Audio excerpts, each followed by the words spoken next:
1300 hours Pakistan Standard Time. Assalamu alaikum. This is Radio Pakistan. The news read by Asma Hafiz. First, the headlines. Addressing virtually the UN General Assembly special session today, Prime Minister proposed a 10-point agenda to world leaders to avert economic collapse due to COVID-19 pandemic. Independent state. In Indian illegally occupied Jammu and Kashmir, newly formed Newspapers Coordination Committee has vowed to jointly fight the repressive policy adopted by the authorities against media. And now the news in detail. Prime Minister Imran Khan has proposed a 10-point agenda to world leaders to avert economic collapse due to the COVID-19 pandemic and call for debt suspension, drawing rights of $500 billion and return of stolen assets stashed in rich countries.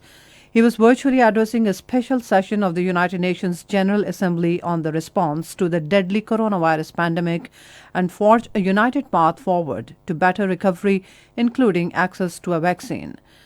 He said developing countries are facing a dilemma to how to stimulate the economy and yet at the same time reduce budget deficit. Imran Khan said the only way we can have the fiscal space to maintain and revive growth is through access to additional liquidity. Underlining the need for reforming the international financial architecture, he called for building an inclusive and equitable debt management mechanism, constructing a democratic and SDG-focused trading system, and installing a fair international tax regime. He expressed hope that whenever the vaccine is available, it must be offered to everyone. Nation is observing Yom-e-Dua today to pray to Almighty Allah for protection against coronavirus pandemic.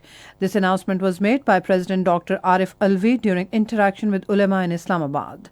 He said a strategy of combination of prayers, precautionary measures and taking care of the weak segment of the society will be pursued in the second wave of COVID-19. 3,262 new cases of coronavirus surfaced in the country after the tests of 44,627 over the last 24 hours. According to the latest statistics, 55 more people died of the virus during the last 24 hours. There are now 51,507 active cases in the country.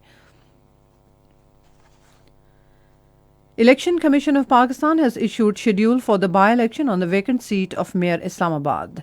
According to the schedule, nomination papers will be received from the candidates on the 11th of this month. Scrutiny of the papers will be held on the 16th of this month.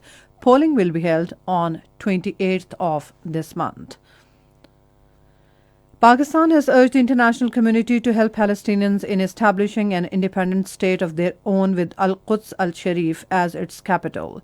Speaking in a debate on the question on Palestine in UN General Assembly, Pakistani delegate Saad Waraich said Palestine is the core issue in the Middle East conflict that has spawned regional instability.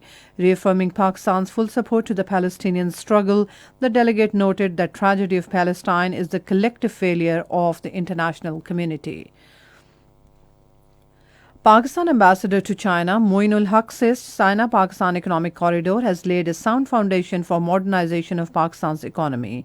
He made these remarks while addressing the opening ceremony of the 11th International Infrastructure Investment and Construction Forum in Macau.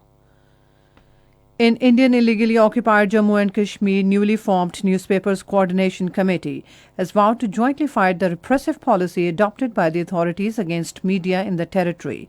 During a meeting held at Kashmir Press Club in Srinagar, the committee members deliberated on the issue of continued harassment of the media persons in occupied territory.